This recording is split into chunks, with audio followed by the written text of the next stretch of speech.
ವಿಧಾನ ಪರಿಷತ್ ಅಭ್ಯರ್ಥಿಗಳ ಆಯ್ಕೆಗೆ ಕಸರತ್ತು ಮುಂದುವರಿತಾ ಇದೆ. ಹೈಕಮಾಂಡ್ ಅಂಗಳವನ್ನ ತಲುಪಿದೆ ಕೈ ಪರಿಷತ್ ಅಭ್ಯರ್ಥಿಗಳ ಪಟ್ಟಿ. ಇವತ್ತು ದೆಹಲಿಗೆ ಪ್ರಯಾಣವನ್ನ ಬೆಳೆಸ್ತಾ ಇದ್ದಾರೆ ಸಿಎಂ ಮತ್ತು ಡಿಸಿಎಂ. ಬೆಳಗ್ಗೆ 11ಕ್ಕೆ ವಿಶೇಷ ವಿಮಾನದ ಮೂಲಕ ದೆಹಲಿಗೆ ಪ್ರಯಾಣವನ್ನ ಬೆಳೆಸ್ತಾ ಇದ್ದಾರೆ. ವಿಧಾನ ಪರಿಷತ್ ಅಭ್ಯರ್ಥಿಗಳ ಆಯ್ಕೆಗೆ ಕಸರತ್ತು ಮುಂದುವರಿತಾ ಇರುವಂತದ್ದು. ಇದು ಹೈಕಮಾಂಡ್ ಅಂಗಳವನ್ನ ತಲುಪ್ತಾ ಇದೆ ಕೈ ಪರಿಷತ್ ಅಭ್ಯರ್ಥಿಗಳ ಪಟ್ಟಿ. ಇವತ್ತು ದೆಹಲಿಗೆ ಪ್ರಯಾಣವನ್ನು ಬೆಳೆಸ್ತಾ ಇದ್ದಾರೆ ಸಿಎಂ ಮತ್ತು ಡಿಸಿಎಂ. ಬೆಳಗ್ಗೆ 11ಕ್ಕೆ ವಿಶೇಷ ವಿಮಾನದ ಮೂಲಕ ದೆಹಲಿಗೆ ತೆರಳುತ್ತಾ ಇದ್ದಾರೆ.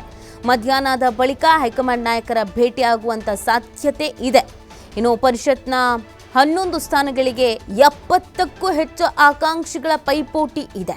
ಸಮುದಾಯವಾರು, ಪ್ರಾಂತ್ಯವಾರು ಸ್ಥಾನ ನೀಡಬೇಕು ಅಂತ ಒತ್ತಡವನ್ನು ಹೇರ್ತಾ ಇದ್ದಾರೆ. ಈ ಹಿನ್ನೆಲೆಯಲ್ಲಿ ಹೈಕಮಾಂಡ್ ನಾಯಕರ ಜೊತೆಗೆ ಸಿಎಂ ಮತ್ತು ಡಿಸಿಎಂ ಚರ್ಚೆ ಮಾಡಿ ಒಂದು ನಿರ್ಧಾರಕ್ಕೆ ಬರೋದಕ್ಕೆ ಮುಂದಾಗ್ತಾ ಇದ್ದಾರೆ. ನೋಡಿ, ಪರಿಷತ್ನ ಖಾಲಿ ಇರುವಂಥ ಸ್ಥಾನ 11. ಈ 11 ಸ್ಥಾನಗಳಿಗೆ ಬರೋಬ್ಬರಿ 70ಕ್ಕೂ ಹೆಚ್ಚಿನ ಆಕಾಂಕ್ಷಿಗಳು ಇದ್ದಾರೆ. ಒಂದಷ್ಟು ಜನ ನಮಗೇ ಬೇಕು ಅಂತ ಪಟ್ಟು ಹಿಡಿದು ಕೂತಿದ್ದಾರೆ.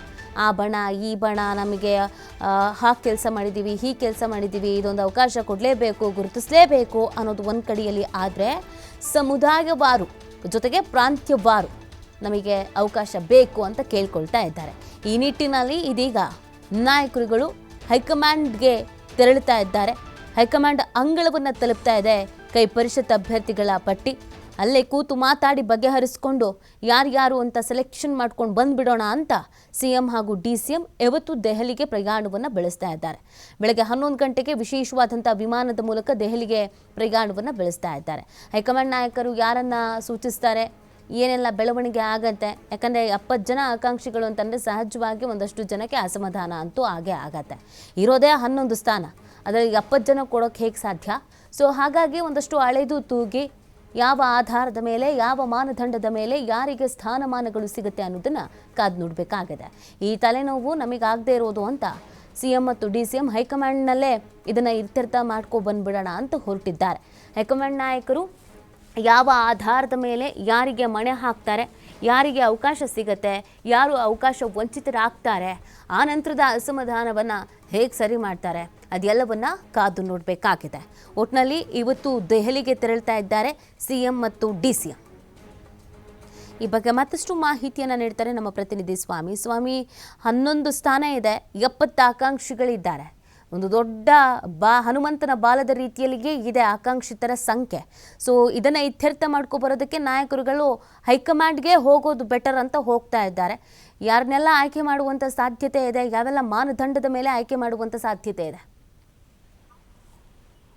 ನೀತಿ ಪರಿಷತ್ ಚುನಾವಣೆ ಘೋಷಣೆ ಆಗಿದೆ. ಅಂದ್ರೆ ವಿಧಾನಸಭೆಯಿಂದ ಪರಿಷತ್ಗೆ ಆಯ್ಕೆ ಆಗುವಂತಹ ಒಂದು ಆಯ್ಕೆ ಈಗಾಗಲೇ ಘೋಷಣೆ ಆಗಿದೆ.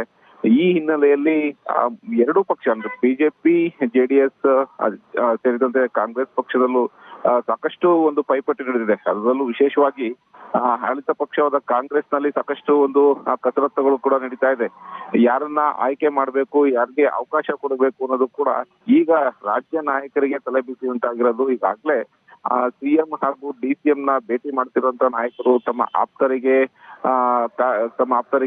ಅವಕಾಶ ಮಾಡಿಕೊಡ್ಬೇಕು ಅಂತ ಒಂದು ಒತ್ತಡವನ್ನ ಹಾಕ್ತಾ ಇದ್ದಾರೆ.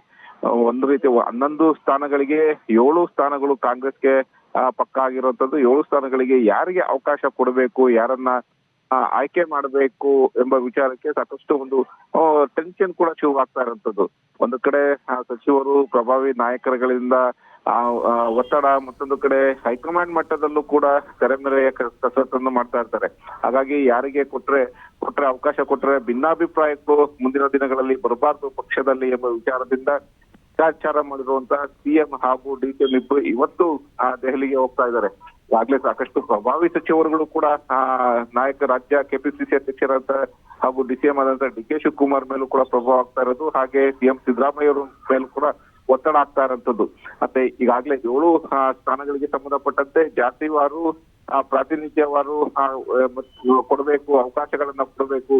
ಯಾವ ಸಮುದಾಯಗಳಿವರೆಗೆ ಇಲ್ಲಿವರೆಗೂ ಯಾವುದೇ ಒಂದು ಪಕ್ಷದಲ್ಲಿ ಅಧಿಕಾರ ಸಿಕ್ಕಿಲ್ಲ, ಅವಕಾಶ ಸಿಕ್ಕಿಲ್ಲ. ಅಂತಹ ಒಂದು ಜಾತಿ ಲೆಕ್ಕಾಚಾರದ ಮೇಲೆ ಅಂತವರಿಗೆ ಆಯ್ಕೆಗೆ ಅವಕಾಶ ಮಾಡಿಕೊಡ್ಬೇಕು. ಪಕ್ಷ ಕಟ್ಟದಲ್ಲಿ ಇನ್ನಷ್ಟು ಯಾರು ಹಗಲು ಇರಲು ದುಡಿತಾ ಇದ್ದಾರೆ ಅಂತವರಿಗೆ ಅವಕಾಶ ಕೊಡಬೇಕು ಎಂಬ ಹಿನ್ನೆಲೆಯಲ್ಲಿ ಸಾಕಷ್ಟು ಕೂಡ ಕೇಳಿ ಬರ್ತಾ ಇದೆ.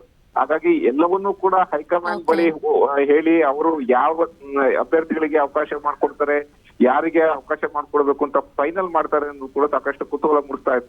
ಹಾಗಾಗಿ ರಾಜ್ಯ ನಾಯಕರ ಒಂದು ಅಭಿಪ್ರಾಯದ ಮೇರೆಗೆ ಆಯ್ಕೆ ಮಾಡೋಕ್ಕಾಗೋದಿಲ್ಲ. ಹೈಕಮಾಂಡ್ ನಾಯಕರ ಒಂದು ಅಂಕಿತ ಬಂದಾದ್ಮೇಲೆ ಜಾತಿವಾರು ಹಾಗೂ ಪ್ರಾತಿನಿಧ್ಯವಾರು ಯಾರಿಗೆ ಅವಕಾಶ ಮಾಡ್ಕೊಳ್ಬೇಕು ಅನ್ನೋದು ಕೂಡ ಫೈನಲ್ ಆಗುತ್ತೆ. ಆ ನಂತರ ಅಧಿಕೃತವಾಗಿ ಅಭ್ಯರ್ಥಿಗಳ ಪಟ್ಟಿಯನ್ನು ಕೂಡ ಘೋಷಣೆ ಮಾಡ್ತಾರೆ. ನೀತಿ. ಓಕೆ, ಥ್ಯಾಂಕ್ ಯು ಸ್ವಾಮಿ ತಮ್ಮೆಲ್ಲ ಡೀಟೇಲ್ಸ್ಗಾಗಿ.